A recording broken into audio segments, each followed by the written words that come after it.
কাঁদতে লাগলেন, আল্লাহ আগের উম্মতেরা হায়াত পেয়েছে 1000 বছর, ইবাদত করেছে বেশি, আমার উম্মতেরা 60 আর 70-এর মাঝখানে মরলে এদের নসিবে কি হবে? আমার উম্মতের তো ইবাদতের সংখ্যা কম। আবার কান্না শুরু করলেন, মন খারাপ আল্লাহ দেখে, নবীর যে মন খারাপ আল্লাহ দেখে।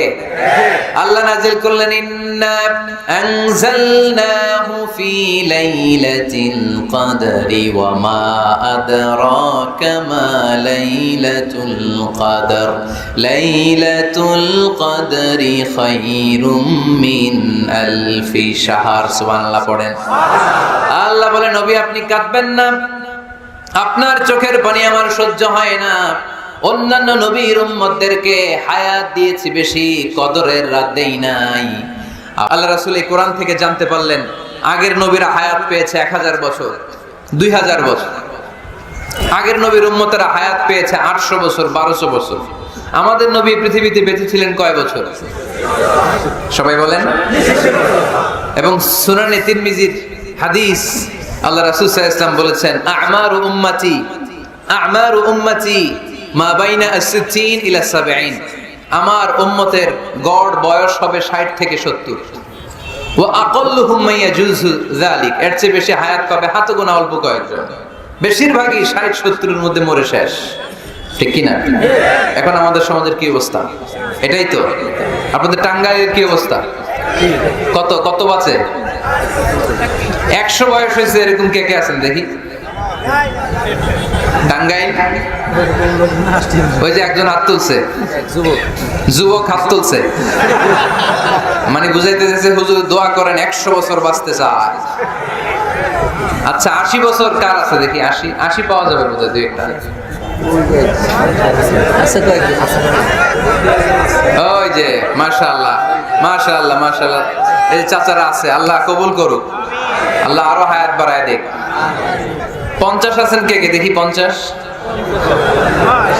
অনেক অনেক, হাত নামান হাত নামান, অনেক হায়াত পেয়েছেন আপনারা, আল্লাহ আরো হায়াত দেখ, আরো হায়াত দারাজ করুক, পড়ি আমিন।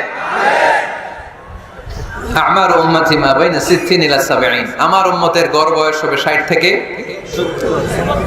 এই কথা শোনার পরে বিশ্বনবী আবার কাঁদতে শুরু করলেন, কারণ বিশ্বনবীর টেনশন হচ্ছে আগের উম্মতের হায়াত পাইছে বেশি, ইবাদত করছেও, আমার উম্মত হায়াত পাইছে কম, ইবাদতের সুযোগও।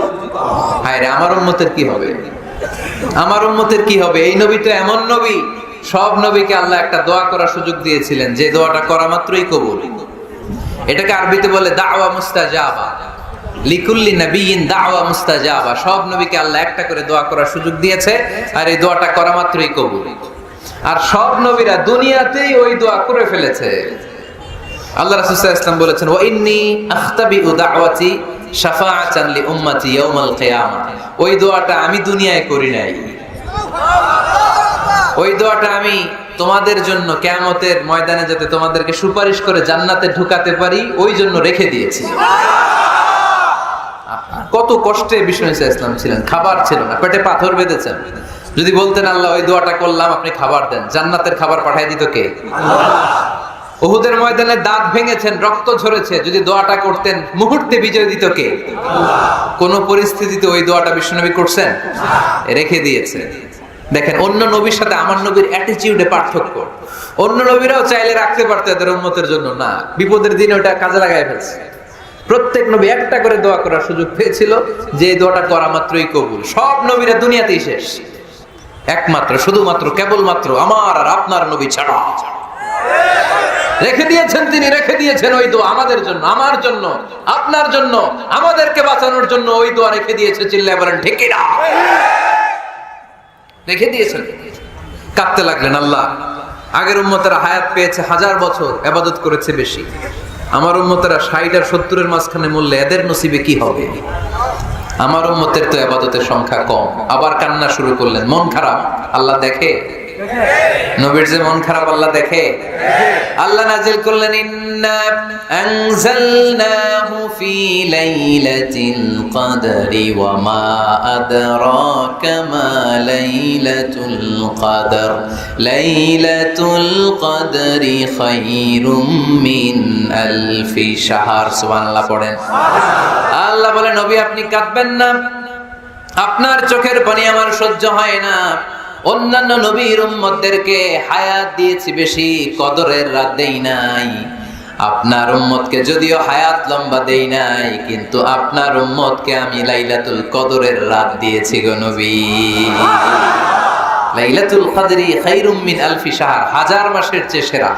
এই এক কদরের রাতে যদিও 60 থেকে 70 বছরের মধ্যে মারা যাবে, কিন্তু এই এক কদরের রাতে ইবাদত করলে 1000 বছর ইবাদত করলে যে সওয়াব, তার চেয়েও বেশি সওয়াব আপনার উম্মতের আমলনামায় ঢুকায় দিবে কে? আল্লাহ। খায়রুম মিন আলফি শাহর, 1000 বছর। 1000 বছরে হয় 83 বছর 4 মাস। আলফি শাহর 1000 মাস, 1000 মাসে হয় 83 বছর 4 মাস। এজন্য কদরের রাতে ইবাদত করতে রাজি আছেন তো? বিশ্বনবীর যেখানেই মন খারাপ, মন ভালো করে দেয় কে? আল্লাহ। সর্বশেষ কিয়ামতের ময়দানে মাকামে মাহমুদে বিশ্বনবী সিজদায় পড়ে কাঁদবেন। আল্লাহ বলবেন, জিব্রাইল যাও, দুনিয়ায় কান্না সহ্য করতে পারি নাই, আজ কিয়ামতের ময়দানেও আমি আমার নবীরে কাঁদতে দেব না। ইযহাবিয়া জিব্রাইল কুল্লাহু মা ইউবকিক, যে আমার নবীরে বলো, নবী আপনি কাঁদেন কেন? সাইয়েদনা জিব্রাইল যে বললেন, নবী আল্লাহ জিজ্ঞেস করেছেন আপনার কান্নার কারণ কি। বিশ্বনবী তখনও সিজদা থেকে মাথা তোলেন না, সিজদায় পড়ে উত্তর দেয়, উম্মতি উম্মতি উম্মতি উম্মতি রব্বি হাবলি উম্মতি। আল্লাহ আমার গুনাহগার উম্মতের কি হবে? আল্লাহ আমার উম্মতের কি হবে? আল্লাহ আমার উম্মতের কি হবে? আল্লাহ বললেন, জিব্রাইল তাড়াতাড়ি যাও, আমার নবীর কান্না আমার সহ্য হয় না। আমার নবীর কানে কানে যে বলো, ইন্না সানুরদিকা ফি উম্মাতিক, দুনিয়াতে যেমনি আপনি পেরেশান অবস্থায়, মন খারাপ অবস্থায় আমি আপনার মন ভালো করে দিয়েছি, আজকে আপনার উম্মতের ব্যাপারও এমন একটা ঘোষণা আসবে, ওই ঘোষণা পেয়ে আপনি আজও খুশি হয়ে যাবেন গো নবী, আজও খুশি হয়ে যাবেন। ইরফা রাসাক, নবী আপনি মাথা তোলেন, মাথা তোলেন, আর সিজদায় পড়ে থাকবেন না। ইরফা রাসাক, মাথা তোলেন। সাল তুতা, কি চাইবেন চান দিয়ে দেব। ওয়াশফা তুশাফা, যার জন্য রেকমেন্ডেশন করবেন, যার জন্য সিগনেচার করে দিবেন, যার জন্য সুপারিশ করে দিবেন, তার সুপারিশই কবুল করে নেব। চিল্লায় কোন সুবহানাল্লাহ। এরপর বিশ্বনবী সুপারিশ করতে শুরু করবেন আর আমাদেরকে জান্নাতে ঢোকাতে শুরু করবেন। তারপরে নবী ক্ষান্ত হবেন না। এরপর একটা পতাকা হাতে নেবেন, ওই পতাকার মধ্যে লেখা আলিফ লাম হা মিম দাল, মানে আলহামদু, লিওয়াউল হামদ, প্রশংসার পতাকা। ওইটা নিয়ে জান্নাতের দরজার সামনে দাঁড়াবেন। তখনও পেরেশান, সবাইকে নিয়ে, উম্মতের সব জান্নাতীদেরকে নিয়ে বিশ্বনবী দরজার সামনে দাঁড়িয়ে নক করবেন। ভিতর থেকে জিজ্ঞেস করা হবে, মান আনত, কে আপনি? আল্লাহ রাসূল বলবেন, আনা মুহাম্মদ। তখন রক্ষী ফেরেশতা বলবে, ঠিক আছে, আল্লাহ বলেছে আপনার আগে কারো জন্য যেন এই দরজা না খুলি। মুহূর্তের মধ্যে জান্নাতের দরজা খুলে দেয়া হবে। বিশ্বনবী প্রশংসার পতাকা নিয়ে সব উম্মতকে নিয়ে জান্নাতে ঢুকে যাবে। ওয়ালা সাউফা ইউতিকা রাব্বুকা ফাতারদা, নবী গো আপনি নিরাশ হবেন না, ভয় পাবেন না, হাল ছেড়ে দিবেন না, আমার উপর ভরসা রাখেন। আপনার বিপদ আছে যেখানে, আমি আল্লাহ। বিশ্বনবী যেখানে বিপদে পড়েছেন, বিপদ থেকে উত্তরণ করেছে কে? এরপরে বিশ্বনবীর আল্লাহ স্মরণ করায় দিচ্ছেন, নবী আলাম ইয়াজিদিকা ইয়াতীমান ফাআওয়া ওয়া ওয়াজাদাকা দাল্লান ফাহাদা। সুবহানাল্লাহ। তার মানে শপথ, রাতের শপথ, দিনের শপথ শেষ, কনফার্মেশন শেষ, এবার রিমাইন্ডার, স্মরণ করায় দিচ্ছে, নবী গো আলাম ইয়াজিদকা ইয়াতীমান ফাআওয়া, আমি কি আপনার ইয়াতীম পাই নাই? আল্লাহ রাসূল সাল্লাল্লাহু আলাইহি ওয়াসাল্লাম যে ইয়াতীম ছিল জানেন? দুনিয়ায় আসার আগেই বাবা হারিয়েছেন, 6 বছর বয়সে মা হারিয়েছেন, মা ইন্তেকালের পরে দাদা আব্দুল মুত্তালিবের কাছে মানুষ হয়েছেন মাত্র 2 বছর। আল্লাহ রাসূলের বয়স যখন 8, দাদাকেও হারিয়েছেন। তারপরে চাচার কাছে ইয়াতীম নবী মানুষ হয়েছেন। আল্লাহ বললেন, নবী টেনশন কিসের? ওই যে আপনি ছোট্টবেলায় ইয়াতীম ছিলেন, আমি নিজেই আপনার চাচার মাধ্যমে আপনার লালন পালনের ব্যবস্থা করে দিয়েছি, কারণ আমি পথ দেখিয়েছি। আপনি ছিলেন দল্লান। দল শব্দের একটা অর্থ হচ্ছে ভ্রষ্ট বা গোমরা। আল্লাহ রাসূল কি ভ্রষ্ট ছিল? গোমরা ছিল না। আল্লাহ রাসূল ভ্রষ্ট ছিলেন না, গোমরা ছিলেন না।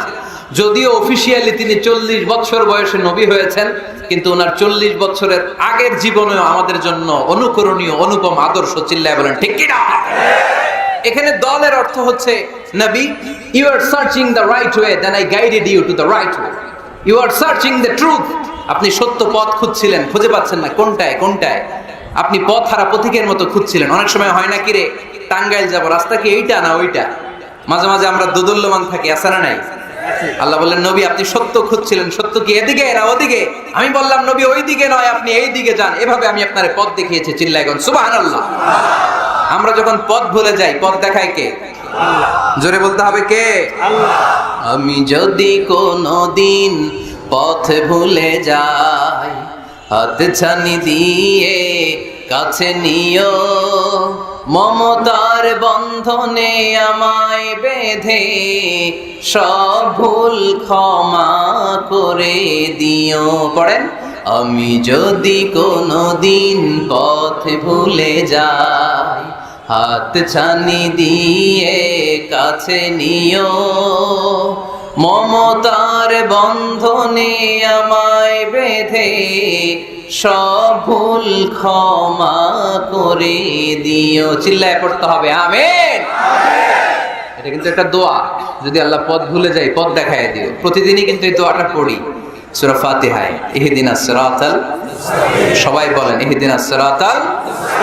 ও আল্লাহ, show us the right path, show us the correct path, show us the straight path. আল্লাহ সোজা রাস্তা দেখান, যে রাস্তা শুরু হয়েছে দুনিয়ায়, ঢুকে গিয়েছে জান্নাতে। ওয়াজাদাকা দাল্লান, আপনি পথ খুঁজছিলেন, আমি আপনার পথ দেখিয়েছি। ওয়াজাদাকা আইলান ফাআগনা, আপনি ছিলেন নিঃস্ব, আমি আপনাকে ধনাঢ্য বানিয়েছি। তাফসিরে এসেছে ফাআগনা বিখাদিজা, আমি খাদিজার সাথে বিয়ে পড়ায়া দিয়ে আপনারে ধনী বানায় দিয়েছি। আল্লাহ রাসূল সাল্লাল্লাহু আলাইহি ওয়াসাল্লাম খাদিজা রাদিয়াল্লাহু তাআলা আনহার ব্যবসায় কাজ করতেন। আল্লাহ রাসূল সাল্লাল্লাহু আলাইহি ওয়াসাল্লামের আমানতদারিতায় মুগ্ধ হয়ে আম্মাজান খাদিজা বিয়ের প্রস্তাব পাঠালেন। বিয়ে হয়ে গেল, আরশের উপর থেকে আল্লাহ সাইয়েদানা খাদিজাকে সালাম পাঠালেন। সুবহানাল্লাহ। আর সাইয়েদাতুনা খাদিজা বললেন, নবী আজ থেকে আমার সম্পদ বলে কোনো কথা নাই, সব সম্পদ আপনার পায়ের সামনে আমি ঢেলে দিলাম, আপনার যা মনে চায় এটা দিয়ে করেন, ইসলামের দাওয়াত দেন। ফাআগনা বিখাদিজা, খাদিজার সাথে বিয়ে করিয়ে দেওয়ার মাধ্যমে আল্লাহ রাসূলকে ধনী বানায় দিল কে? তার মানে তিনটা রিমাইন্ডার দিলেন।